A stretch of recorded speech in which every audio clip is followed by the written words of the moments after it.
Paz do Senhor, amados irmãos, louvado seja Deus. Agradeço ao Senhor por mais esta oportunidade que Ele nos dá de poder estar aqui comunicando um pouco da palavra de Deus através dos gráficos que nós estamos postando no grupo. E nós estamos estudando a lição de número 9. Você pode perceber aí na tela a lição de número 9, que tem esse título muito interessante quando está falando da sutileza do movimento dos desigrejados, tá bom? Então essa lição se propõe a estudar sobre esse movimento dos desigrejados. Eu penso que deve ser uma das primeiras lições que nós estamos abordando esse tema, e é muito interessante porque há muita coisa acontecendo na atualidade e a gente precisa também estar atento ao que está acontecendo na atualidade. O movimento dos desigrejados é um fenômeno que cresce a cada vez mais, né? No próprio livro de apoio, o nosso pastor José Gonçalves trata sobre isso, falando que o IBGE de 2010 diz que 9% dos evangélicos são considerados dentro daquela categoria dos 100 igrejas, né? Há outros que falam que são 4 milhões de desigrejados, né? Considerados como desigrejados. Então é claro que isso é algo que a gente precisa estudar, aprender sobre isso e também fazer o possível para que isso não aconteça na sua igreja local, né? Talvez a gente, se formos olhar, com certeza há sim casos em que na igreja local pessoas começaram a ter essas ideias e aos poucos foram se afastando. Meus amados, texto áureo diz o seguinte: não deixando a nossa congregação, como é de costume de alguns, antes admoestando uns aos outros, tanto mais quando vedes que vai se aproximando aquele dia. Então, esse texto áureo, ele é bem claro em relação a nós não abandonarmos a congregação. Claro que lá tinha todo um histórico, um contexto, né? Porque, de fato, havia mesmo digamos assim, a investida de muitas seitas, de muitas heresias, e que isso muitas vezes poderia causar esse esfriamento nos crentes e eles deixarem de ter uma regularidade em relação aos cultos, não é? Mas aqui o apóstolo, o escritor de Hebreus, ele é muito claro em dizer que não é para deixar de se congregar, como alguns estão tornando isso como um costume. Pelo contrário, precisam se congregar para que haja admoestação, aconselhamento, encorajamento, porque é assim que a igreja deve funcionar, não é, irmãos?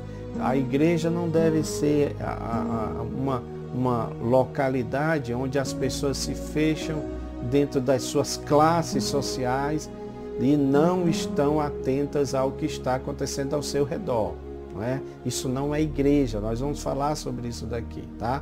Então, a igreja é para isso, é para se aconselhar, é para ajudar um ao outro, é para se ombrear um ao outro, tá bom? Infelizmente, meus irmãos, infelizmente não é isso que tem acontecido, não é? Não quero generalizar, mas não é isso que tem acontecido, especialmente nessa época política, onde você tem uma igreja polarizada, né? Por dois polos, aqueles que são a favor de determinado segmento político e o outro que é a favor do outro segmento político. Isso está dividindo a igreja e isso não é bom. Tá bom, irmãos? Que a gente possa também estar atento em relação a essas coisas, não é? Para que a gente fuja desse tipo de divisão. Olha só, aí você tem o gráfico, tá bom? O gráfico, esse gráfico, irmãos, como eu sempre digo, ele é um gráfico esboço, mas ele é apropriado aqui para o vídeo, tá bom? Mas você tem ele no formato de um A4, né? Se você quiser, como a gente sempre fazia antes, ampliava ele, porque nem sempre você vai ter um data show, notebook, mas você pode ampliar a partir daquele formato, tá bom? Um A3, um A4, você pode fazer um gráfico bem maior para mostrar para os irmãos. Então o tema é esse, sutileza do movimento dos desigrejados. Está dividido em 3 pontos, visão e prática do movimento dos desigrejados, tá?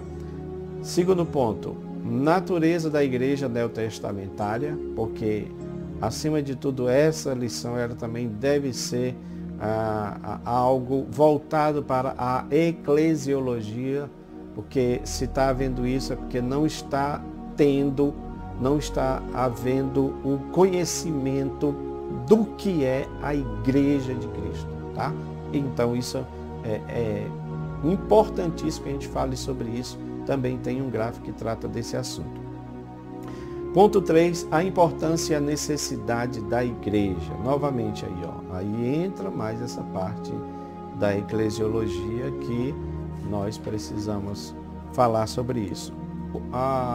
Agora nós vamos mostrar aqui o tópico 1, que fala sobre visão e prática do movimento dos desigrejados. O que é isso, irmãos? O que é esse movimento? Tá? Basicamente são as pessoas que não querem mais se congregar.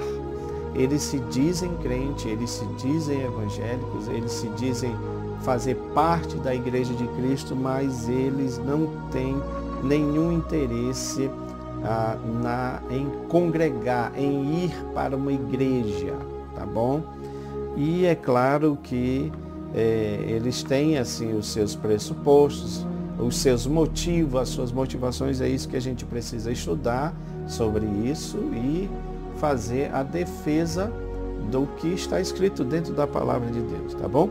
Então, o ensino anti-institucional. Os desigrejados são contra toda forma de organização e institucionalização da igreja, porque eles dizem que na igreja primitiva não havia instituição nenhuma, né? Que só começou com Constantino, com o imperador romano, que assumiu as rédeas da igreja. Vocês, né, sabem disso, quando ele vai e traz a igreja para o Estado. Isso aí é um fato, né? Um fato histórico, aconteceu mesmo. E a partir daí dizem eles que a igreja passou a ter um clero, um código doutrinário, um credo, né? Ou seja, a igreja se institucionalizou, tá? Mas o que importa para nós, o que a gente precisa deixar claro é que a igreja, irmãos, ela foi uma instituição fundada por Cristo, tá bom? Nós vamos mostrar aqui um pouco sobre isso. A instituição fundada por Cristo, tá? Mas Cristo fundou a igreja de forma espiritual, tá bom? Aí é que a gente vai ter aquele conceito da igreja como corpo de Cristo na Santa Ceia. Isso fica muito claro também, né? Mas é claro que havia necessidade da igreja se institucionalizar também, né? Isso daí foi algo que foi acontecendo aos poucos, tá bom? Já na igreja primitiva a gente tem indícios disso. É claro que se você olha para o histórico, para o contexto, você vai perceber que os cristãos, eles não eram bem vistos, bem recebidos, bem-vindos, especialmente no templo de Jerusalém, não é? Nas sinagogas, que ainda que houvesse essa receptividade, ela não era de todo bem vista, porque para todos os efeitos eles estavam pregando um outro ensinamento aos quais eles, os judeus, não concordavam, irmãos. Então isso é claro. A prova disso é que eles mataram o próprio Cristo, tá? Que foi, digamos assim, o idealizador, aquele que iniciou esse movimento espiritual da igreja, do Evangelho de Cristo. Então, É claro que os judeus não aceitavam bem. Os discípulos, os apóstolos, aquele movimento que crescia à medida em que o Espírito Santo ia agindo no meio da igreja, eles se reuniam não mais nas sinagogas propriamente dito, né? Embora eles fizessem isso, Atos fala sobre isso, estava todos os dias nas casas, no templo. Então veja que havia assim essa divisão, no sentido de que em um momento eles estavam no templo, mas em outro momento eles estavam nas casas. E aí do templo eles já começaram a serem perseguidos. Então a reunião passa a ser mais nas casas, tá?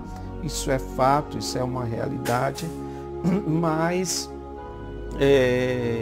tudo foi se organizando. Por exemplo, ainda em Jerusalém nós temos a instituição, né, dos diáconos. Os diáconos vêm para suprir uma necessidade da igreja, porque a igreja estava crescendo, havia demandas sociais e eles estavam ali para ajudar a servir as mesas, né? Posteriormente tem o Concílio de Jerusalém. Então é claro que existia uma igreja que, ainda que embrionária, ainda que inicial, mas ela estava assim crescendo e ela estava assim se institucionalizando. Isso é um fato, isso é uma realidade. A prova disso é a própria instituição de todos os outros obreiros, né, que Paulo trata sobre isso, não só diáconos, mas presbíteros, evangelistas, pastores, né, que são os bispos. Então, meus irmãos, não tem como você dizer que não existia, tá? Mas concordamos com o que diz aqui o nosso pastor, dizendo que é evidente que a igreja existe fora de uma estrutura física e arquitetônica. Vamos mostrar aqui, daqui a pouco, esses três aspectos da igreja, tá bom? Mas esse fato do que acontecia na igreja primitiva, desse contexto, isso é uma realidade, tá bom? A igreja, ela foi sendo aos poucos se institucionalizando. É claro que quando chega, nós estudamos sobre isso, né? Quando chega mais adiante, ela já está completamente desvirtuada, e aí a gente não pode dizer que existe de fato uma igreja bíblica, uma igreja cristocêntrica, né? Porque já entra santos, aí já entra vários outros fatores aí, tá? Adoração a vários outros deuses, tá? Também algo que é mostrado na prática dos desigrejados é um ensino anticlerical, que é mais ou menos aquilo que nós estamos falando aqui, porque eles são contra, não é? Uma formação, uma liderança, digamos assim, porque dizem eles que na igreja primitiva não existia esse sistema de governo, né? E é claro que em Efésios mesmo está falando sobre isso, sobre os presbíteros, diáconos, bispos, né? Pastores. Então essa alegação, ela não faz sentido, tá bom, irmãos? Então existia sim uma organização que foi aos poucos sendo preparada e sendo colocada os fundamentos dela. Vamos colocar desta forma, tá bom? Então, claro que o modelo da igreja, enquanto uma instituição, enquanto uma igreja propriamente dita, né, com templo, como diz aqui o nosso comentarista, né, falando de uma estrutura arquitetônica, de fato não existia naquela época. Isso foi existir depois, né? O que existia era um movimento em que eles chamavam simplesmente de o caminho como uma referência a Cristo, tá bom? Mas isso foi se organizando depois, tá? Então, nós acreditamos que é preciso haver, irmãos, um equilíbrio em relação a isto. Vamos passar aqui para o tópico 2, você pode acompanhar aí na sua tela, tópico 2, que fala sobre a natureza da igreja neotestamentária, tá? Então está falando da igreja como organismo, né? E está falando da igreja como uma organização, tá? Neste sentido, eu peço que vocês também, se vocês puderem, baixem esse gráfico que eu vou mostrar aqui para vocês, tá bom? Que nós colocamos aí. A igreja como corpo espiritual de Cristo, que é o organismo, tá bom? A igreja como instituição, a igreja institucional, e nós acrescentamos uma outra aqui, porque de fato essa outra, ela também existe, tá?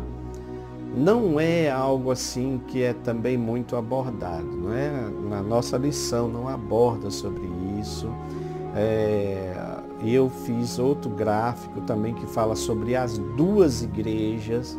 Eu queria que você olhasse para esse gráfico e você pudesse entender o que nós estamos falando aí, porque de fato existe. Talvez seja isto que faça com que essas pessoas, visando, olhando somente essa parte dessa igreja, que eu chamo aqui de igreja mundana, tá bom? Eu abordo isso no outro gráfico, onde a gente mostra sobre as duas igrejas, tá? Aqui no momento nós queremos mostrar somente isto, a igreja como corpo espiritual de Cristo, que é o que o nosso comentarista fala aqui, olha, ela é formada por pessoas convertidas a Cristo, pertencente a diferentes povos, línguas, nações, não é? Neste sentido aqui, irmãos, a igreja é algo maravilhoso. Por isso que ela é tida como um mistério escondido de Deus. Por quê? Porque sempre foi do agrado de Deus que a sua verdade, a verdade sobre Deus, tá bom? Fosse levada a todos os povos. Foi a promessa que foi dada para Abraão. Em ti serão benditas todas as nações da terra, todas as famílias da terra. Então isso é algo que foi somente se concretizar através de Cristo, como sendo o corpo dessa igreja, não é? Perdão, como sendo a cabeça dessa igreja. O corpo é a própria igreja, formada por todo tipo de pessoas de toda a raça, tribo, língua e nação. Aliás, isso ficou muito claro no Pentecostes. Porque se a Cristo, eu quero falar assim de maneira simbólica, mas para você entender, todo corpo precisa que exista dentro dele o espírito, não é? Quando a gente morre, o nosso espírito sai do nosso corpo. Então é morte, não é? Cristo fundou a igreja, Cristo fundou o corpo. No Pentecostes, esse espírito foi derramado sobre a igreja. Agora estava completa, não é? A igreja como um corpo, aonde o Espírito Santo habita nela e Cristo sendo a cabeça de comando deste corpo. Agora, que coisa interessante, é isso que nos chama muito a atenção, porque a igreja, irmãos, de certa forma, não é? Ela atende os anseios da própria sociedade, porque a igreja, ela veio unir pessoas de toda a raça, tribo, língua e nação. Não há judeu, não há grego, não há homem, nem mulher. Todos estão unidos na igreja. Não importa se lá no Japão nós temos um irmão lá de fala japonesa, mas que professa o nome de Cristo, é nosso irmão, faz parte do corpo de Cristo. Isso é maravilhoso. Não existe nenhuma instituição nesta terra que consiga unir pessoas, mesmo em lugares distantes, longes, diferentes, culturas culturas diferentes, linguagens diferentes, quanto a igreja de Cristo. Isso é maravilhoso. Como falei para os irmãos, no próprio Pentecoste, ficou claro isso. Havia pessoas lá de muitas nações e aquelas pessoas viram o Espírito Santo descer sobre a igreja, não é? E depois o Espírito Santo foi sim dado aos gentios, que causou aquele choque, de certa forma, para os apóstolos, mas eles entenderam que de fato esta era a vontade de Deus, em formar o corpo de Cristo de pessoas de várias raças, tribo, língua e nação. Esse é o corpo espiritual de Cristo. Essa é a igreja, tá bom? Meus queridos, uma coisa que a gente precisa entender sobre essa igreja, a igreja enquanto corpo espiritual de Cristo, é que ela nunca, jamais, ela perecerá. A igreja nunca, jamais, ela é uma igreja mundana, ela é uma igreja suja, ela é uma igreja impura. Vamos mostrar isso aqui no outro gráfico que eu disse para os irmãos, que nós temos aqui, vamos mostrar sobre isso, tá? Porque ela é o corpo de Cristo, ela é o corpo espiritual de Cristo, tá bom? Agora veja bem, quando você olha aqui para baixo, você enxerga também a igreja institucional. O que é a igreja institucional, irmãos? É a igreja organização, é a igreja denominacional, é a igreja com espaço e local geográfico, é a igreja com uma estrutura física, é a igreja com placa denominacional, não é isso? Esta é a igreja institucional, tá bom? Que é mais ou menos esse tipo de entendimento que os desigrejados não têm acerca da igreja, do conceito correto da igreja. Não entendem que, por exemplo, o corpo de Cristo também está inserido nessa igreja institucional. Tá? Em que sentido? Porque nós nos reunimos num templo. Esse templo, na placa lá da frente, tem um nome. Esse nome, se for uma igreja séria, correta, tem um CNPJ, tem um registro, não é? Perante os órgãos da sociedade, tá bom? Então essa é a igreja institucional. E é ali naquele local que a gente se reúne, nós nos reunimos como igreja espiritual, como igreja, como corpo de Cristo. Eu sei que você pode argumentar dizendo, mas isso não é possível fazer também na casa, em outro local? Sim, perfeitamente. Quando existe aquelas reuniões nas casas, não é? Nós fazemos cultos nos lares. Muitas igrejas fazem cultos nos lares. Não há problema nenhum.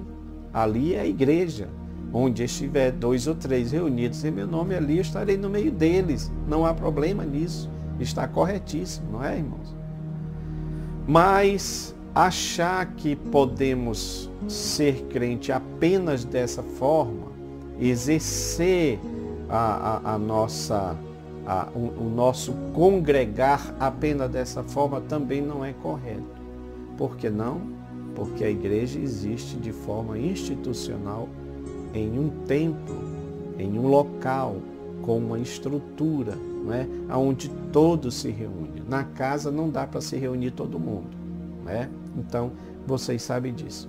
Mas, meus amados, aqui é aquilo que eu estava falando. Existe também a igreja mundana, e vou falar mais sobre isso, que é uma igreja carnal, que é a igreja problemática, que é a igreja sincrética, que é a igreja corrupta, que é a igreja que é o joio, que é a igreja daqueles irmãos que não ajudam os irmãos, que não amparam, que falam mal, que fazem confusão, que brigam, que fazem contendas, que fazem divisões. Essa é a igreja mundana que existe. E provavelmente seja por isso, nós já pegamos aqui alguns trabalhos de irmãos que fizeram pesquisas em relação a isto, né? O motivo pelo qual a pessoa se torna um desigrejado muitas vezes é esse. Ele se desanimou com a igreja, houve alguém lá que o feriu, então ele resolveu ser crente da sua forma, porque alguém não foi cristão com ele lá na igreja. E isso a gente vai ter mesmo. Por isso que eu quero mostrar esse gráfico, para falar para os irmãos que isso é uma realidade. Tá bom, irmãos? Isso é uma realidade. Esse fenômeno acontece, tá? Meus amados, para a gente avançar aí, nós vamos aqui para o tópico 3, que fala sobre a importância e a necessidade da igreja, tá bom? Importância e necessidade da igreja. A igreja como família de Deus. O que isso quer dizer? Deus é o nosso Pai, tá bom? E a igreja é a família. E nesse sentido, a analogia do corpo também funciona, porque Cristo é a cabeça desse corpo, que é formado por esta grande família, tá bom? Meus amados, eu escrevi um artigo em que nós colocamos uma imagem, a imagem, tá? Como se fosse aquela de Apocalipse, em que existe ali uma imagem representativa de Cristo segurando na mão as 7 estrelas, que representa a sua igreja, a totalidade da sua igreja, tá bom? Se eu achar a imagem, nós vamos inserir aqui para você observar, tá? Então, nessa imagem está mostrando aí o Cristo segurando na mão as sete igrejas. Como o número 7 na Bíblia, especialmente no Apocalipse, está falando de plenitude, daquilo que é pleno, daquilo que é completo, está falando da sua igreja, que é plena, que é completa. Nesse sentido, ela não se restringe apenas a Esmirna, Laodiceia, Filadélfia, Éfeso, não. Ela está relacionada a toda a sua igreja, em todas as eras, em todos os tempos, tá bom? É por este motivo que a igreja nunca foi e nunca será destruída, porque o Cristo está segurando a sua igreja nas mãos. Aleluia! Quando ele estava aqui na terra, ele disse: as portas do inferno, do Hades, não prevalecerão contra a minha igreja. E as portas do inferno são fortes, são poderosas, sim, mas não são mais fortes do que as mãos do Cristo que ressuscitou, aleluia, e está à destra de Deus. É por isso que ela sobrevive. A igreja passou por tantas coisas, irmãos. Tantos problemas, tantas dificuldades, tantas investidas do diabo que queria destruí-la. Ela foi infectada com a outra igreja aí, que eu vou mostrar aqui o mapa para os irmãos, e houve muitos problemas contra a igreja do Senhor, muitas investidas contra a igreja do Senhor, mas ela perdura até hoje. Por quê, irmãos? Porque existe um poder que sustenta a igreja de Cristo, tá bom? Isso é maravilhoso, meus irmãos. Essa imagem deixa muito claro isso daí, tá? Então, para você entender que a igreja é esta família, tá? E a igreja, ela é testemunha. A igreja existe como testemunha da salvação. Por quê? Porque ela prega as boas novas da salvação, tá? A igreja está testificando sobre Jesus. Eu gosto muito de uma fala que o nosso comentarista diz aqui, que ele diz aqui, olha, a igreja pode existir em um templo, mas a sua missão só se completa fora dele. Não há igreja que seja bíblica e existe somente dentro das quatro paredes.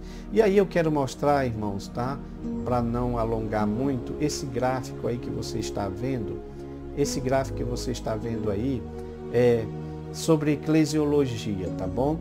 Então esse gráfico, ele tá bem, eu sei que ele está pequeno aí, você não vai conseguir ver, mas nós vamos falar rapidamente sobre ele de maneira mais individual e você pode baixar ele, tá bom, no grupo. Então, olha lá, o que é a igreja? Eclésia. É convocar pessoas para uma grande assembleia. É uma reunião, é uma comunidade, né?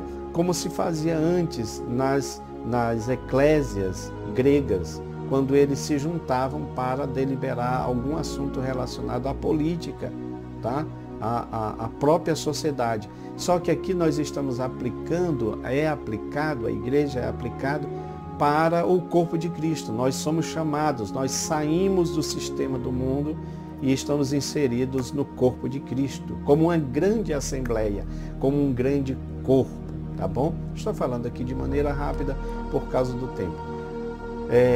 A realidade da igreja, ela é invisível, ela também é visível porque tem aquilo que nós falamos aqui, mostramos aqui os tipos, né, de igreja, a igreja enquanto corpo de Cristo e a igreja enquanto instituição. Ela é local e ao mesmo tempo é universal, né? A igreja é local e também é denominacional, tá bom? A igreja é universal porque ela é e faz parte do corpo de Cristo. Outro ponto aqui importante, metáforas da igreja. Ela é uma família, como nós acabamos de estudar aqui, ela é uma família, Deus é o Pai Celestial, né? Com os seus filhos e filhas, tá bom? Todos fazendo parte. Mas existem outras metáforas da igreja, outras nomenclaturas que são aplicadas à igreja. Ela é a noiva de Cristo, ela é os ramos de oliveira, ela é uma oliveira, ela é uma lavoura, ela é um edifício, ela é uma colheita, ela é um novo templo, ela é um novo corpo de sacerdotes e ela também é conhecida como casa de Deus, né? Casa de Deus. Que coisa boa a gente entender tudo isso, irmãos, tá? Mas eu queria que vocês estudassem melhor sobre isso, porque nós estamos falando aqui muito rápido. Outro ponto importante, marcas da igreja. Quais são as características distintas da igreja? Eu coloquei aqui 2, porque isso aqui é baseado na teologia sistemática de Wayne Grudem, tá? Você pode ver mais lá. Eu coloquei só 2 aqui, por causa do espaço. Característica distinta da igreja. Primeiro, ensino correto da palavra, tá? Precisa ter o ensino correto da palavra de Deus, tá?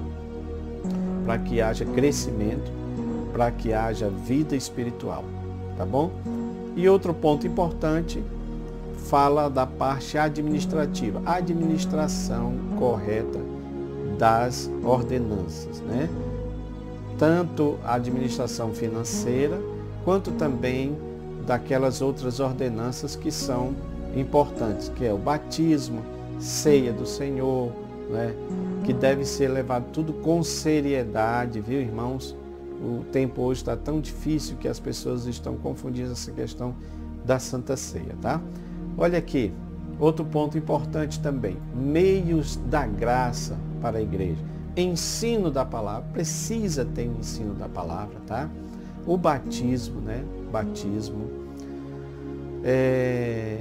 A ceia do Senhor, a adoração, a disciplina na igreja. Talvez seja esse o motivo também que muitos se tornam desigrejados porque não querem seguir, não é, a parte disciplinar da igreja, querem seguir o evangelho de acordo com a sua própria vida, tá? Então também a parte do ofertório é muito importante, a parte dos dons espirituais, porque somos pentecostais e a Bíblia apoia os dons espirituais até os dias de hoje, comunhão, né, entre os irmãos, evangelização, a evangelização é primordial, é importantíssimo, e o ministério individual, que é a chamada dos obreiros, para o trabalho do Senhor, tá? Esse outro ponto aí também é importante. Propósito da igreja, ministério para com Deus, né? Em relação a Deus, a adoração. A igreja se reúne para adorar o Senhor. Não é adorar homens, não é adorar pastores, não é adorar a própria igreja. Porque tem uns que adoram a própria igreja, né? O próprio ministério, a própria placa denominacional, tá? Ministério para com os crentes, fortalecimento e comunhão, tá? Nós nos reunimos, irmãos, para nos encorajar um ao outro, para fortalecer um ao outro, para manter comunhão uns com os outros. É para ser dessa forma, tá?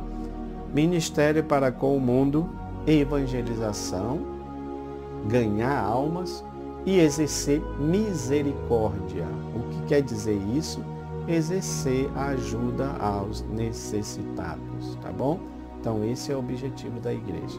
Meus amados, para a gente encerrar, eu quero mostrar esse gráfico aí para os irmãos e eu peço que vocês baixem ele, peguem os textos, tá bom? Eu fiz um texto sobre ele para falar dessas duas igrejas. Aqui é que eu acredito que existe uma defesa para você entender por que que acontecem essas coisas, por que que as pessoas se entristecem com a igreja, tá bom?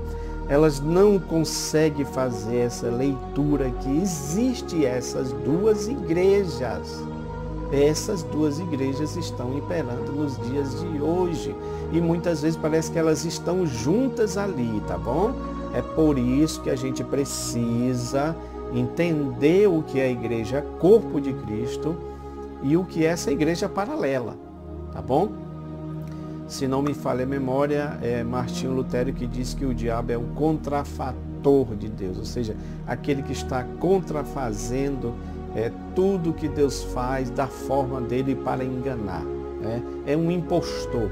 Então, essas duas igrejas, elas estão divididas dessa forma aí, olha. Você vê que a que está em cima tem uma seta que aponta para cima, tá? Porque o alvo dela é o céu. Então, olha lá. A primeira igreja, a igreja fiel, vamos colocar assim, tem a igreja fiel e tem a igreja infiel, tá?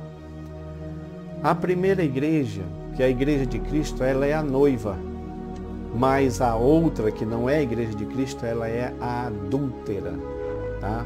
A prostituta, podemos dizer assim, tá bom? A primeira igreja, que é a igreja de Cristo, ela é pura e santa, mas a outra, ela é impura, ela é imunda, tá? A igreja de Cristo, ela influencia o mundo, ela está aqui para influenciar o mundo, como Jesus disse, vocês estão no mundo, mas não são do mundo, né? E estão no mundo para um objetivo. Eu vos envio como ovelha para o meio de lobos, né? Tem a outra figura que mostra que a igreja é como sal, a igreja é como luz nesta terra, tá bom? Mas a outra igreja, ela é mundana, ela se acomodou, ela se acostumou com o mundo, tá bom? Esse ponto aqui também é muito importante, eu mostrei já anteriormente para os irmãos. A igreja de Cristo tem Cristo como a cabeça da igreja. É Ele quem comanda, tá bom? Não é pastor A, B ou C, não é líder de convenção, não é a convenção, não é Cristo quem comanda a igreja, tá bom? Mas a outra igreja, aquela que está indo no paralelo, olha quem é o cabeça dela, é Satanás, é o próprio diabo, tá bom? A igreja de Cristo, ela é prudente, ela é o trigo, tá bom? Mas a igreja, a outra igreja, ela é nécia, ela é como as loucas, ela é o joio que está no meio do trigo, que está ali querendo, entendeu? Causar confusão. É por isso que nós precisamos discernir essas coisas, irmãos, para que a gente não se atrapalhe, tá bom? A igreja de Cristo, ela, por ser fiel, por ser pura, por influenciar o mundo, por ter Cristo como cabeça, por ser prudente, ela vai ser arrebatada. Mas a outra igreja, ela será deixada para trás Que tristeza! Senhor, abre-nos a porta. Eu não vos conheço, mas em teu nome expulsamos demônio, curamos enfermos, falamos novas línguas. Eu não tenho identificação com vocês. Que coisa triste, irmãos, isso, tá? A primeira igreja, ela tem riqueza espiritual. A outra, ela é pobre, ela é miserável, ela é cega, ela é nua, conforme a igreja de Laodiceia. Ok? A primeira igreja, ela tem fogo espiritual, ela tem chama espiritual. Mas a outra igreja, ela é morna, ela tem frieza espiritual, como a igreja de Laodiceia. Tá bom? Para nós encerrarmos, a primeira igreja, essa igreja de Cristo, ela tem uma morada celestial. Mas a outra igreja, a morada dela é infernal, porque infelizmente ela não vai entrar no céu, ela não vai ser arrebatada, ela não vai ser levada, ela não faz parte da noiva, ela não é a noiva. Meus irmãos, em nome de Jesus, vamos falar sobre isso. Mostre esse gráfico na sua igreja, explique isso na sua igreja, porque tem muita gente achando que faz parte da noiva de Cristo, quando na verdade faz parte da adúltera, da impostora, daquela que tem o diabo como cabeça. Tá bom? Meus amados, eu quero agradecer vocês estarem até aí nos ouvindo. Peço a você uma coisa, meu irmão. Esse material que nós fazemos é gratuito. Esse material que nós fazemos não cobramos nada, não é? Mas eu peço que pelo menos os irmãos orem por nós, para que Deus possa suprir nossas necessidades. Eu sou uma pessoa autônoma, eu trabalho, eu ganho daquilo que eu produzo, daquilo que eu trabalho.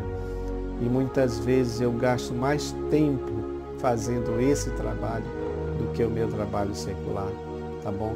Mas eu peço que os irmãos orem por mim, apenas isso. Não estou pedindo ajuda nenhuma financeira. Eu só quero que vocês orem por nós e, se possível, compartilhem esse vídeo para que mais pessoas possam ter acesso a ele, tá bom? Deus os abençoe, meus irmãos, em nome de Jesus. Amém.